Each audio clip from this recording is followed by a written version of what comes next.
What's going on, everybody? All right, so the week's up. I've carried this knife for a week, and we're going to see if it can beat out the Benchmade Bug Out. Now, that's a pretty big order to fill. The Benchmade Bug Out does have an 85. That's why I use it as the top page on all these. And you know, if I would have carried the Giant Mouse first, it might have edged out the Benchmade. As I carry these, you know, I kind of see things I like better, and I might have scored the Bug Out a little bit higher than I would have if I'd have carried other knives first, being that it was my very first knife. But I do think that I like this knife better than the Bug Out. So this knife is going to have a lot of comparisons to the Giant Mouse, but we're going to see if it can beat out the Bug Out. Now, the Bug Out only beat out the Giant Mouse by 1 point, but it still beat it out, so it is the cover page.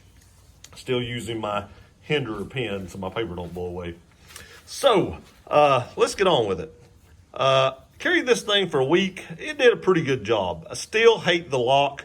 This lock is horrible. I told you all that I would show you a lock perfection. That is the Giant Mouse.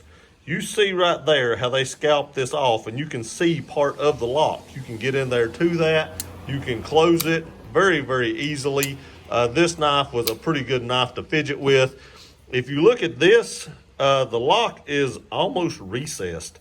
They did scallop out this side of the liner, but all that did was make it real sharp right here. And when you get in here to shut this, you can see how it pushes in on your thumb and leaves that mark on it.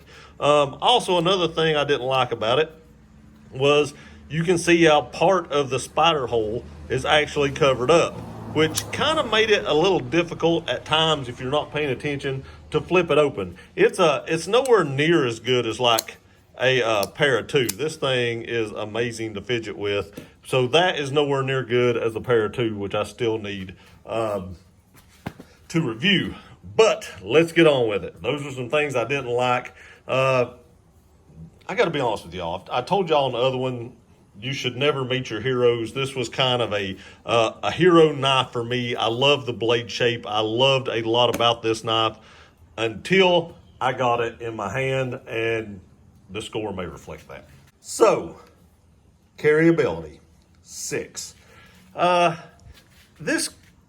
clip is, I wear some thick pants sometimes, and the clip is a little, let me see if I can get it, is a little bit close to this, and I would kind of have to pull out on the clip to actually get it to go down on some of my shorts and stuff like that. So if you're wearing tactical pants and they've got like a thick piece of material right there so that it doesn't cause any tears or rips for a knife, you may have a little bit of an issue with this getting it on there. And that's why I gave carryability a 6. It was just a little bit difficult to get in the pocket.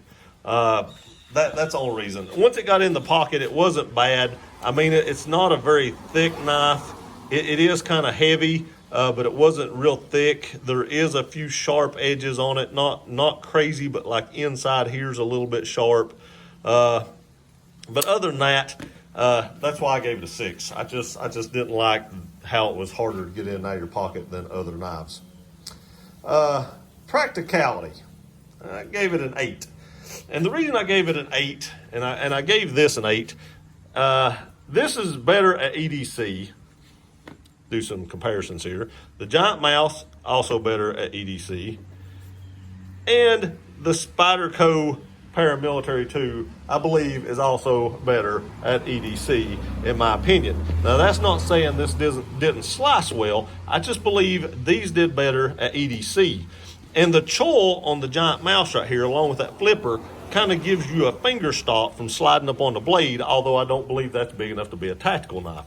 I think this knife would get slick, so there again, it wouldn't be a good tactical knife. There's not a lot of jimping on it or anything like that. And I don't know. I just don't think it would have been a good tactical knife, so I kept it along the same realm as these. I think this would be a better tactical knife than the other three.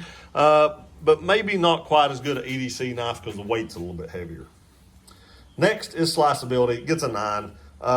It's an amazing slicer. It's almost as good. Nowhere near as good as this. I don't know of a knife that's going to beat this just yet. This thing was amazing. So that's why I said if I would have tested this before this probably wouldn't have got a 10.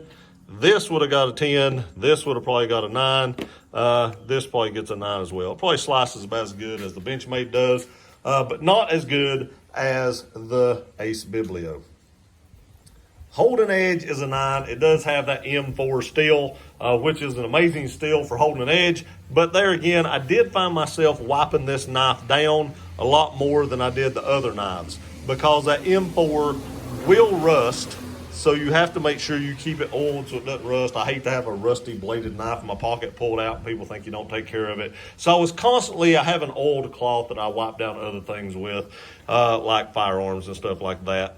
So I did find myself constantly wiping this off after I would use it, and that's probably why the blade just looks so pristine, because I just wiped it off every time I cut something with it so it wouldn't rust. And that kind of annoyed me because there was a lot of upkeep, and I don't like maintaining things that much right after I use them. But holding edge, it still gets a 9 because it cut very well.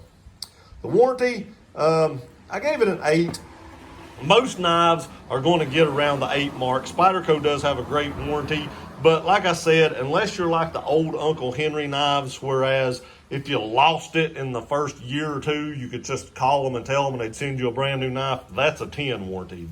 There's not many companies that do that, but since a knife company did have that warranty, I have to give it to that and kind of go off those specs. At one time, Uncle Henry would send you a brand new knife if you even lost yours. So Spyderco has a great warranty, but still not like I lost this knife yesterday, send me a new one. So an 8 is probably going to be an awesome score in the warranty category. Materials, I gave it a 7. And the only reason I gave this a 7, there's a couple of reasons. The steel liners, I didn't like that. It made the knife a little heavy. I thought they could have used like a titanium liner and been a little bit better off, but they went as far as weight-wise. And for the price of the knife, I thought it should have had titanium liners as well. And there again, the CPM M4 steel is a good steel, but you do have to maintain it. So I did give it a 7 on materials. Next, ease of use, 4. I ain't gonna lie, the lock killed this knife. Getting into that lock is horrible, and see right there, the flipping right there wasn't great. And just getting into this lock right here just wasn't awesome. There again, leaves that spot on your thumb. Not that that's going to kill you or cause you any bleeding or anything like that, but the ease of use, getting in and out of your pocket, or in your pocket mainly, was a little bit difficult in some pants and shorts. And then that lock bar sucks. If they would have just cut that liner down right there, even with the carbon fiber, that's all they needed to do, but they didn't do it. They skimped out a little bit. Sorry, I hit the camera. Weight, I gave it a 7. It's a little over 4 ounces. To get anything higher than a 7, you're probably going to have to be below the 4 ounce mark. So I gave it a 7. I think that's a solid score for weight, because some people I've heard say the 4 ounce mark is where they've got to be, and this is above it, so that will stop a lot of people from buying this knife. Cool factor, I gave it a 7. There's not a ton of people in the world that's going to know, hey, pull this out of your pocket, that's a Gayle Bradley too. They're going to think the carbon fiber might be cool and the blade shape might be all right. Once they try to get in here and shut it, they're going to think that sucks. But just not a lot of people's going to recognize this. They may think it's kind of cool, but you pull it out of your pocket, it's not a shocker. You know what I mean? So I gave it a 7. Fidget Factor 3. I did not fidget with this knife. I did not fidget with it. I didn't like shutting it, and like I said, flipping it open, I can do it, and sometimes I can do it with authority like that, but sometimes you get that. So I didn't fidget with that knife. Not at all. Not at all. I never picked this knife up to fidget with it.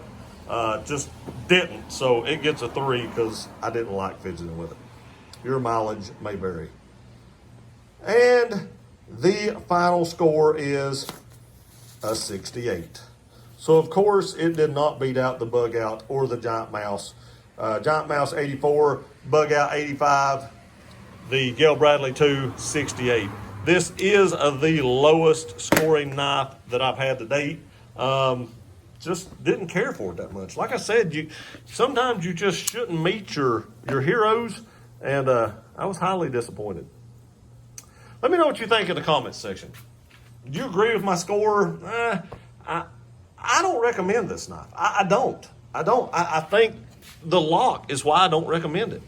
I don't understand why they did that scallop right there and almost sharpened this sharp enough where you could cut something with, thinking now you have to get your hand down in there to shut it. And it just, no matter how easy you do it, it leaves a print on your thumb. So let me know in the comment section. Do you have a Gayle Bradley too? Let me know what you think about it. If you do you like it? Do you carry it a lot? This will probably be a safe queen from here on out, and I'll never carry it again. I appreciate y'all watching this video. Please like, share, and subscribe. We'll see you next time.